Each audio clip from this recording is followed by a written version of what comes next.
Because when you get it, don't you? When you get it, and you can hear words that tell you you may feel like a drop, but you are a magnificent part of a whole creation. You are a needed, necessary, magnificent aspect of that whole, and you are here to shine that wholeness. You are here to bring that knowing, that sense of self-worth to every moment, to every appointment, because every moment is a divine appointment, right?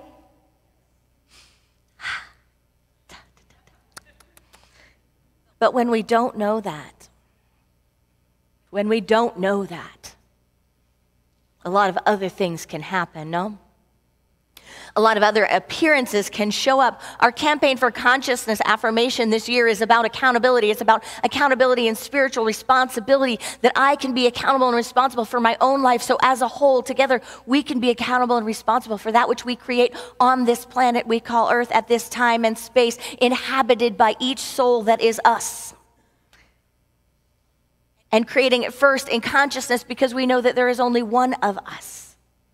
And that we birth forth first from this center of wholeness, or from this illusionary thinking, this illusionary experience of lack and separation. And when we don't know our divine wholeness, when we either assume the judgments of our inheritance, of our education, of the world outside of us, when we assume those to be correct rather than our divine self-worth, then we start acting from a different place. We start creating from a different place. We still use our divine faculties, because any time we put energy in motion, we're using our God energy, we're using the flow of life.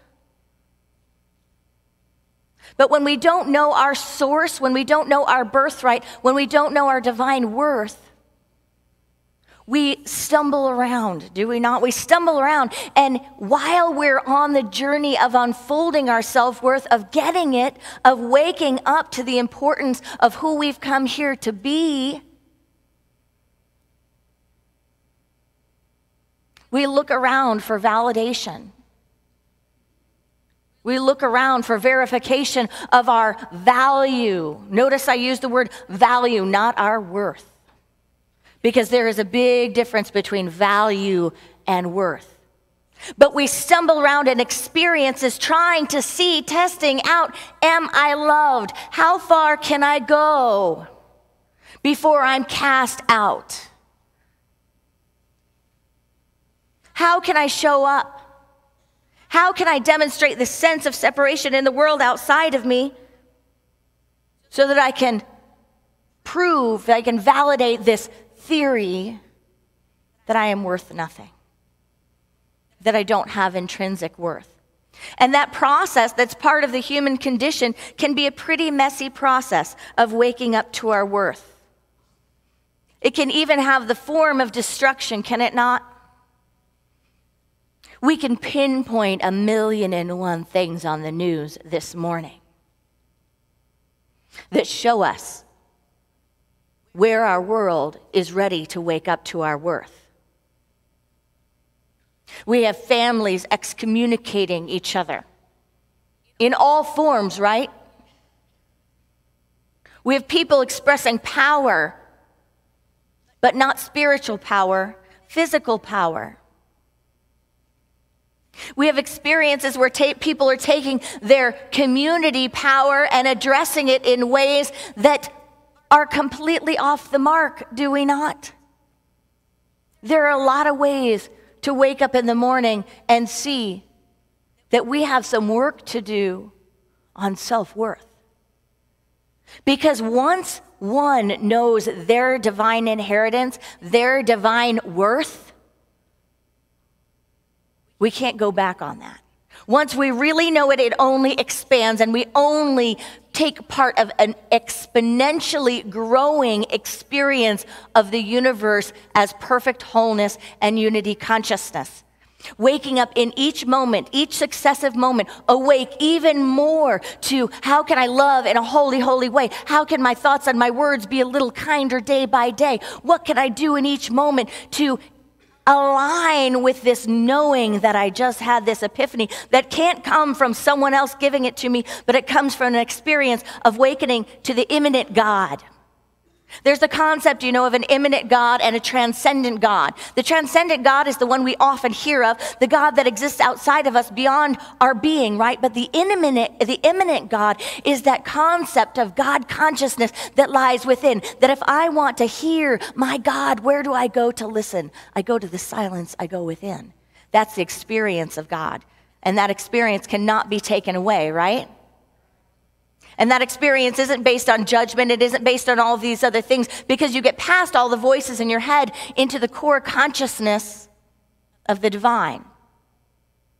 We don't talk about that much because maybe when we talk about it, it loses its power, because you can't really talk about something that's an experience. You can't really talk about and share something that the moment you put it into words, you become separate from it, you analyze it, you discuss it. That's not really something that we can share, except through our awakening and sharing of our own light, through how we show up in our world. And the more people we have on this planet that have awakened to the presence of the immanent God consciousness, the more people we will have on this planet treading so lightly and so magnificently on the hearts of each other, that we wake up a consciousness, that we show up as a mirror to each other. A mirror of divine worth. And that mirror, looking into that mirror, erases every false image that we may have gotten about ourselves or about anyone else up to this point in time. See, worth and value are such different things. Worth cannot be taken away. It doesn't change. It's unchangeable, like God consciousness, like God itself. It doesn't change. It cannot be modified. It cannot be destroyed. It does not have an opposite. It cannot be earned and it cannot be taken away. It is inherent within all beings, within all life. Value is a whole nother dog, isn't it? Value is based on what I can offer you, what I think that you can offer me, how much I can produce, how much I show up in my relationships, how much I show up in my world. Value is subjective.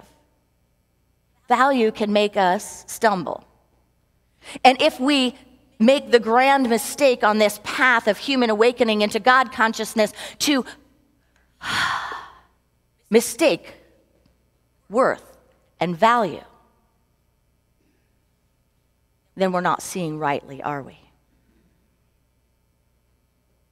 We're not here to mistake worth and value.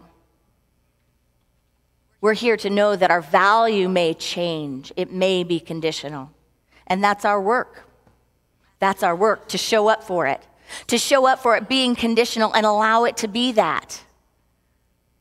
But to always honor and recognize our divine worth, and to recognize and honor that in all beings.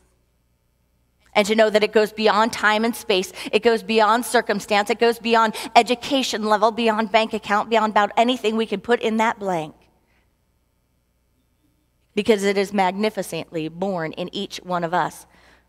And we have wake-up calls to it, do we not? There was a little piece in the news about a flight that had to do an emergency landing in California, and they were interviewing people after the flight about their experience. And the one that caught my eye was this gentleman getting off the plane and saying something like, "I will never be mean to another person again."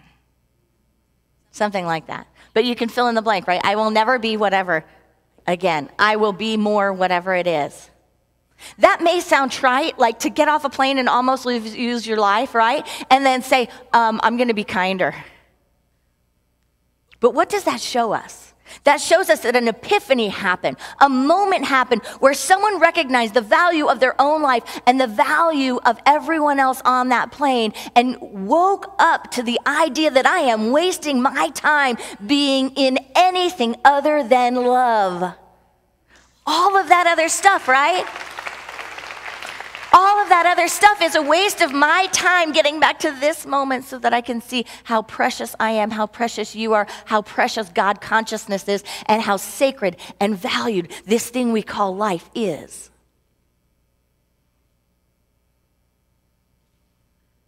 We are here to know our worth. The universal flow of life is in constant expansion, showing us, propelling us into wholeness, propelling all systems, all beings into wholeness. When we wake up to our wholeness on one level, what's next? Another level of inclusion, another level of epiphany, another level of re-educating our human minds to go, oh, even that which I thought would limit me, that which I thought would keep me separate, that which I thought I could judge or criticize, even that, no, I can't. Even that is part of this great unity consciousness, this great wholeness, this expansion. So, are we going to continue on the path of looking around into the eyes of others for the mirror that reflects back our true vision? Are we going to continue this idea that our worth can come from the judgments of people around us? Or are we going to begin to look towards the immanent source, the immanent power and presence that doesn't change?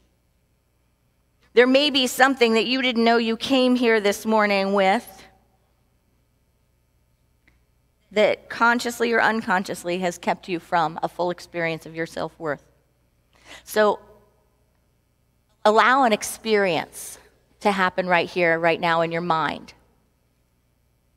An experience of letting go of something you may not have recognized how it could hold you back so deeply. For some people, it may have been even having something like dyslexia, right? I know a woman that runs a program that teaches dyslexia is a gift and dyslexia as a gift, and teaches it not just to children, but teaches it to adults that are professionals in big companies that may be holding on to a secret, and that secret may be that I have to have every single person check my email before I send it out because it's going to be a mess. I may be intelligent, but by the time I get this down on my email, or by the time I write a letter, by the time it gets out of me, it's not going to look intelligent anymore, right? And that might be something that they hold on to. And it may seem trite, but it may be something that they hold on to, that they hide behind. Because if one was to really look at it, they would say, oh, that makes me not as worthy as someone else. But really what we're saying is it makes me not as valued as someone else. But aren't we all perfectly flawed? Aren't we all perfectly flawed? I mean, imagine taking away all of the things that you may have at one point in your life called flaws. We would take out our uniqueness, right? You are a unique, unrepeatable pattern of the Most High, expressing right here and right now for a divine purpose that only you and your energy and your fire and your fuel and your light can fulfill on the planet and in your consciousness and in your family, in our world. There are the people that maybe hide the idea that they didn't finish high school and they got a GED. Or maybe they didn't even go back to get a GED, but they're raising their children now and revisiting the pain of whatever happened to them and how it makes them feel unworthy. It makes them feel not equal. It makes them feel not enough. There are people that run companies, run businesses that don't like to share the fact that they don't have a college degree, or maybe not even the fact that they don't have a college degree, but that there's something attached to that idea that makes them kind of show up as if they are less than everyone else. It's a shame, isn't it? It's a shame because we know enough about education, we know enough about money, we know enough about every little thing on the external to know that none of these things hold a candle to what you can do with your life when you know your value, you know your power, you know your divine worth.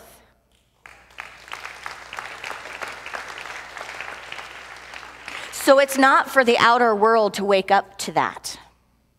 It's for the inner world to become in alignment with that. Because the outer world may call it an anomaly when someone that didn't have a college degree or had dyslexia or had this or that or grew up with abuse or grew up with a disability or a special ability or grew up with this or that, fill in the blank, grew up with X, Y, or Z, fill in the blank. The outer world may call it an anomaly when that person reaches high. When that person recognizes their wholeness and shares consciousness, shares creation from that wholeness. But the inner world knows that it's just an outer working of the law, an orderly working of the law, that all one really needs to know to express their heart song, their life gift, their true self, their peace, their consciousness, their intelligence, their awareness, their wisdom. All one needs to know was born when they were. And it exists right where we exist. And it is our divine worth. So are we ready today to be amazing, emanating examples of how that's the only thing you need to know?